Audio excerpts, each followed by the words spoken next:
Congress has recessed for spring break, but when lawmakers get back to Capitol Hill, they face a pile of legislative battles. Up first, an April 28th deadline to avoid a government shutdown. Minor detail.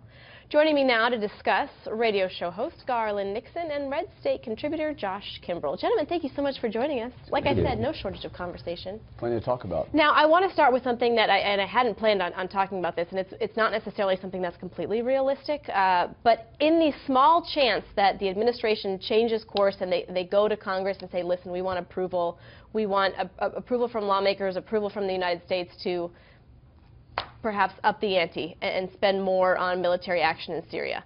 Do lawmakers have any room to even think of considering that? I mean, they're going to come back and there's that April 28th deadline looming.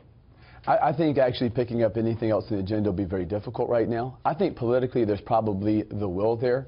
If the administration makes a compelling case why they would need to escalate in Syria and how that's a compelling national security interest, finding time on the calendar, though, is going to be the challenge with the April 28th deadline. They still haven't solved the health care issue. They want to deal with massive tax reform. I don't see how they have the time to actually take up an authorization of military force. And probably not in interest of the administration, because they do not want to see a government shutdown on April 28th. They want to see the lights staying on. Absolutely, and the issue here is they don't want to see a government shutdown that comes from within their own caucus. The problem they have is the last disaster didn't make it to the Democratic caucus, so they couldn't really blame. Yeah, we the remember who Democrats. took the heat on that. Right, so they don't want to see their own people shut the government down before it even gets to the Democrats, which is a very real possibility. Okay, that being said, I mean, nobody wants to see a government shutdown, but are there some people who may?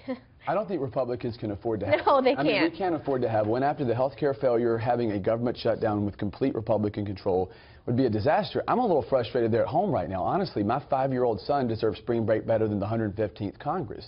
I mean, they're back in their districts right now. We're looking at an April 28th deadline. Health care is still the massive elephant in the room, because you go to the idea of what we do on the budget or talk about what's going to happen with tax reform. There isn't the fiscal room to do that. Without repealing Obamacare, the fiscal room isn't there. What are you hearing from folks? Are they really ticked off about the health care, and do they have faith that tax reform and that the budget can be accomplished? Because that health care was part of that. Well, keep in mind that there are kind of like there are two arguments on my side of the fence. You know, on the left and the center, there are two arguments. One being, well, my people, the Bernie people, that we want single payer anyway, so they're not so thrilled with Obamacare. But everybody agreed it wasn't perfect. Right, but they certainly don't want to do away with it and end up throwing over 20 million people off of What about coverage. you? What are you hearing? You know, I believe what we need to do is invert the way Congress operates. Frankly, for Speaker Ryan to put it on the floor without going to the House Freedom Caucus first and getting consensus was a disaster. They're going to have to go back. But they weren't budging. Well, they weren't going to budge probably, but it's also the way that it went down. Mark Meadows is a regular on my radio program. And I think that Mark and members of the House Freedom Caucus would have been much more willing to negotiate had they been included on the front end. They went and they wrote a bill behind closed doors, then said, all right, we want you all to vote on it. If they had just had inclusion on the front end, I think we would have gotten a lot further on health care, and they have to do that. The Republican base will not tolerate moving on from health care to deal with taxes or to deal with an authorization of military force. This is the $1,000 question, and if Republicans are unable to keep a 7-year campaign promise and repeal and replace Obamacare, I think, and I'm sorry to say this as a conservative commentator, I don't want this to happen.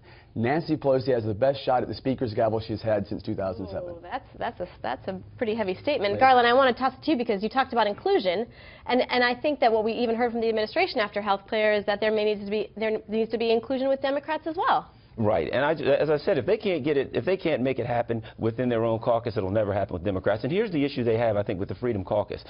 We have a lot of people, a bunch of Republicans that came in like 2010, 2011, and ever since they've been in, the only thing they've done is stop government from working. The only thing they've ever done has been against President Obama. They don't have any experience whatsoever in actually getting legislation done. And what we've seen so far are people who are practicing the exact same political maneuvers that they practiced when President Obama was in. That's why I say they will never get health care. And I might add, John Boehner agrees with me because he said they'd never get it. Yeah, well, respectfully, he doesn't have his job anymore. Inclusion on the front end, you'll get it done, Garland. Inclusion on the front end, we'll get it done. All right, gentlemen, unfortunately, that's all the time we have, but I appreciate you coming on, and there's a lot more to talk about, so we'll hope to have you back. Thank you so much.